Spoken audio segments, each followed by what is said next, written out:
የአማራ ፋኖ ከአገዛዙ የብልጽግና ሰራዊት ጋር የሚያደርገው ውጊያ አሁንም ተባብሶ ሲቀጥል ፋኖ በተመሳሳይ ሰዓት በሁሉም ወረዳዎች ላይ ስኬታማ ያለውን ጥቃት በመፍጸም ድል መቀዳጀቱንም አስታውቋል።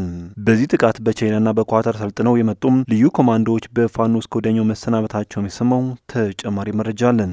የደጋው መብረቅ ኮር በርካታ የአገዛዙ ሰራዊትን በመደምሰስና ከፍተኛ መኮንኖቹን ተሽከርካሪ በማድረግ ታላቅ ድል መጎናጸፉን አስታውቋል።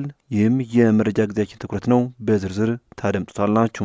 በቆይታችን አዳሩን በሸዋ ስለተካሄደው ልዩ ኦፕሬሽንና አረጋ ከበደ ክልሉን ለፋኖ ለማስረከብ ስለማሰቡ እንዲሁም ይህን እንዲያደርግ ያስገድደው ምክንያትም በስፋት አካተን ይዘን መጥተናል። በዝርዝር የምትሰሙት ይሆናል።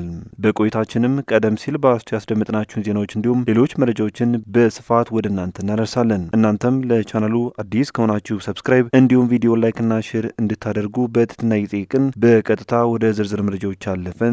አብራችሁን ቆዩም።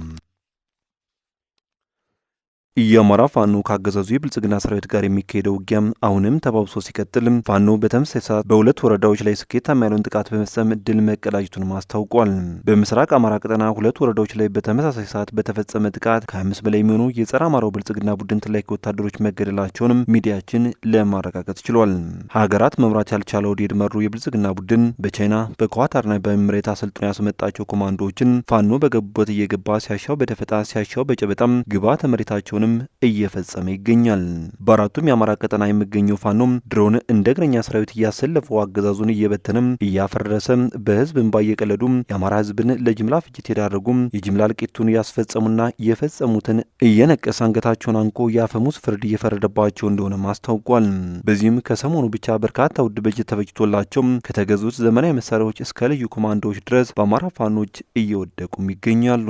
ይህ በእንዲህ እንዳለም የደጋው መብረቅ ኮር በርካታ ያገዙ ሰራዊት በመደምሰስና የከፍተኛ መኮንኖችን ተሽከርካሪ በማድረግ ታላቅ ድል መጎናጸፉ ተሰምቷል። ህዳር 9 ቀን 2018 ዓ.ም በመቄት ወረዳ አንሻ ክፍለ ጦር ባገዘው ጦር ላይ ታላቅ ታሪክ በመስራት ከቤት አማራ እስከ ሸዋ እየተመዘገዘገ ብዙ ታሪኮችን ሰራ የነበረው ጨለፍ አስፋው ከትግል አጋሩ አርበኛ ቅዱስ ጋር በጋራ በመሆን በመሩት ተጋድሎ በብልጽግና ሰራዊት ላይ ታላቅ ጀብድን በመፈጸም ድልን ተቀዳጅተዋልም የተባሉ። በዚህ ጥቃት ያገዙ ሰራዊት አንድ ፓትሮልና በርካታ ሲኖትራክ መኪናዎች የተማረኩ ሲሆን በርካታ የብልጽግና ሰራዊቶችም ደምስሰዋል ተብሏል። የተማረኩ ሲኖትራኮች የግለሰብ በመሆናቸው ለባለቤቶቹ እንዲመለስ ማድረጉን የገለጸው ፋኖም በአማራ ህዝብ ላይ ጥፋትና ጭፍጨፋን ተጭኖ የመጣውን የስርዓቱን ቅጥረኛ ሰራዊት በአንሻ ክፍለ ጦር ሙትና ቁስለኛ ማድረግ ተችሏልም ብሏል። በሌላ በኩል ከቆቦ ከተማ በቅርብ ርቀት ላይ በተደረገ ወደ ውጊያ በርካታ ወታደሮች ሙትና ቁስለኛ መደረጋቸው ሰምቷል። የሀውጃኖ ክፍለ ጦርና አሳምነው ክፍለ ጦር አህዶች በጥምረት ጮቢ በር ባደረጉት ተጋድሎ ታላቅ ድል ማስመዝገባቸው ታውቋል። በአፋ በሚኒልክ ዕዝ ምስራቅ አማራ ኮር አንድ ሀውጃኖ ክፍለ ጦርና አሳምነው ክፍለ ጦር አህዶች በጥምረት ህዳር 8 ቀን 2018 ዓ.ም ከቀኑ 9 ሰዓት ጀምሮ ራያ ቆቦ ጮቢ በርና አዩብ አካባቢ ባደረጉት ተጋድሎ በርካታ ያገዙ ኃይል ሙትና ቁስለኛ በማድረግና የጠላትን የማጥቃት እቅድ በማክሸፍ ታላቅ ድልን ተጎናጽፈዋል። ያገዛው ሰራዊት ከመሸገበት ጮቢ በር ወደ አዩብ መድቤም እንዲሁም ሞርተርና ዙ 23 በመያዝ ማጥቃት ያደረገ ቢሆንም የሁለቱ ክፍለ ጦር አህዶች በጥምረት ባደረጉት ድንቅ መከላከልና መልሶ ማጥቃት አመራሮችና የቡድን መሳሪያ ተኳሾችን ጀምሮ በርካታ ያገዙ ኃይል ሙትና ቁስለኛ በማድረግና ወደ መጣበት ጮቢ በር በመመለስ ታላቅ ድልን ተጎናጽፈዋል። ውጊያው ቀን 9 ሰዓት ጀምሮ እስከ ምሽት 2 ሰዓት ከ30 ድረስ የዘለቀ ሲሆን በርካታ ሰራዊቱ የተመታበት ጠላት በአምቡላንስና በወራል ቁስለኛ ወደ ወልዲያ እያመላለሰ ባለበት ሁኔታ ቆቦ ከተማ አካባቢ አንድ ባጃጅና 2 ብስክሌት በመግጨት በሰው ሕይወትና በንብረት ላይ ጉዳት አድርሷል ሲልም ህዝብ ግንኙነቱ ገልጿል። በተጋድሎ ከባድ ሽንፈት የደረሰበት አገዛዙም ህዝብ በሚበዛባቸው የመኖሪያ አካባቢዎች ማለትም ራያ ቆቦ፣ አማያም፣ አዲስ ዓለምና ቢጭሮ የሚባሉ አካባቢዎች እንዲሁም ራያ አላማጣም፣ ኩቢ ቀረንሳና ቦታ ማርያም የተባሉ ከባድ መሳሪያዎችን በማስወንጨፍ 3 ሰዎች በከባድ ሁኔታ ያቆሰለ ሲሆን በእንስሳቶችና በቤት ንብረት ላይም ጉዳት አድርሷል የተባለው። በሌላ በኩል ሸዋ ላይ ትልቅ ኪሳራ የገጠመው ያገዙ ኃይል ስርዓቱን በመክዳት የሸዋ ጠቅላይ ግዛት እዝን እየተቀላቀለ እንደሆነ ተሰማም። የሸዋ ጠቅላይ ግዛት እዝ በሁሉም ኮሮች ስር ያሉ ጠንካራ ክፍለ ጦሮች በሚያደርሱት ጠንካራ ምት የተነሳም ከሚማረከው ያገዙ መከላከያ ሰራዊት በተጨማሪ በየቀኑ አገዛዙን በመክዳት ፋኖን በርካቶች የተቀላቀሉም ይገኛሉ። በትናንትናው ዕለት በይፋትና ጥሙጋ አውራጃም አንዞኪያ ወረዳ መኮየ ላይ ከመሸገው የ102ኛ አየር ወለድ ከሻለቃ 4 የከዳም አንድ አየር ወለድ የመከላከያ አባል ከነሙሉ ትጥቁም የሸዋ ጠቅላይ ግዛት እዝ የመሐመድ ቢሆነኝ ኮር የጎማ ተራራ ክፍለ ጦርን መቀላቀሉን የተሰማው። በአጠቃላይ 3ኛ ዓመቱ ሊደፍን ትንሽ ወራት የቀረው የአማራ ክልል ጦርነት ብዙዎች ከገመቱ በላይ በየአቅጣጫው ከፍተኛ ድልን እያስመዘገበም ቀጥሏል። አማራነትን በትናንቱና በዛሬው ትውልድ ውስጥ ያለው ትክክለኛ ቅብሎሽ የሚያረጋግጠ ሆኗል።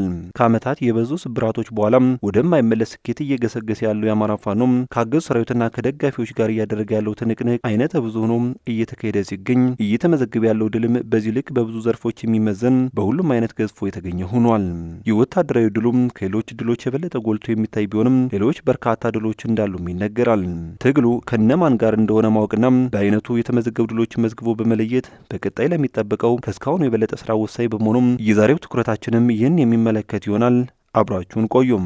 አማራ በከበቡት ጉልበተኛ ጠላቶች ላይ ያነሳው ነፍ እስካሁን እንደ ሀገር ከታዩ ተመሳሳይ ክስተቶች የተለየ ውጤት እየተመዘገበበት እንደሆነም ታውቋል። ሌሎች በታሪክ የሚታወቁ ወታደራዊ ትግሎች ፋኖ በአንድ ዓመት ውስጥ ያስመዘገቡ ውጤት ለማግኘት በትንሹ ለአንድና ሁለት አስርተ ዓመታት በላይ ቆይተዋል። ይህ በብዙ አሳማኝ ምክንያቶች የተጀመረው ትግል በድል የተገኘ ሳይሆን በቁርጠኝነት ከመታገል የመጣ መሆኑን መረዳትም ተገቢ ነው። በመሳሪያ የታገዘ ትግል ከ50% በላይ የሚሆነው የሚፈጸመው ከምላጭ መሳብ በፊትና ከአፈሙዝ ትንቅንቅ አስቀድሞ እንደሆነም ይነገራል። ያም በሳቤ ጠላትን በማወቅ ጠላትን በመጥላት የውጊያውን ዓላማ በማወቅ መዳረሻ ግቡን በመርዳት እውነተኛ ስሜት በመኖርና የስነ ልቦና የበላይነት በመያዝ ላይ የሚመረኮዝ ነው። የአማራ ሕዝብም ከመጀመሪያ የጠበንጃ ድምጽ በፊት እነዚህን ሁሉ ጉዳዮች ያሟላ ሲሆን ይህ ብቻ ሳይሆን የሚገጥመው ጠላት ግንዱ ብቻ ሳይሆን ብዙ ቅርንጫፎች ያሉት መሆኑን አውቆም የጀመረው ትግል ነው። የአማራ ሕዝብ ከሁሉም አስቀድሞ በፊት ለፊት ጠላትነት የገጠመው የብልጽግናን ዙፋን ከነክፉ ስራው ለመጠበቅ ዘበኛ የሆነውን የመከላከያ ሰራዊትና በጠቅላላው የአገሪቱ ጸጥታ መዋቅር ውስጥ የሚጠቃለለውን ያገዘውን ታጣቂ ኃይል እንደሆነም የአደባባይ ሀቅ ነው። ይህ በመከላከያ ሰራዊት፣ በፌዴራል ፖሊስ፣ በአካባቢ ፖሊስና በአካባቢ ጸጥታ ኃይልነት የተደራጀው መንግስታዊ ወንበዴ ቡድን በትጥቅ በስንቅና በሰው ኃይል መጠኑ ከአፍሪካ በግንባር ቀደምትነት የሚጠቀስ ሲሆን የምስራቅ አፍሪካ ሀገራትን በወታደራዊ ኃይል በብዙ ጤፍ የሚበልጠው የብልጽግናው ኃይል አስከፊ ሽንፈትን ተከናንቦ በአንጻሩ የአማራ ፋኖ ደግሞ በአጭር ጊዜ ውጤታማ ትግልም እያስመዘገበ ይገኛል። አገዛዙ ዛሬ ለደረሰበት የክፍለ ዘመኑ አሳፋሪ ሽንፈት ዋነኛ ምክንያቱ ደግሞ ትግሉ የቆመው እውነትና በሀቅ ላይ መሆኑን ብዙዎች ያምናሉ። በእርግጥም ነው። ምክንያታዊነት የአማራ ሕዝብ አንዱ ሴት መሆኑም ይታወቃል።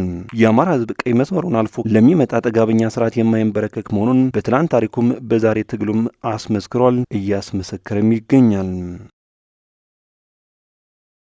የተወደዳችሁ ቤተሰቦች ለሰዓቱ የነበሩን መረጃዎች እነኝን ይመስሉ ነበር።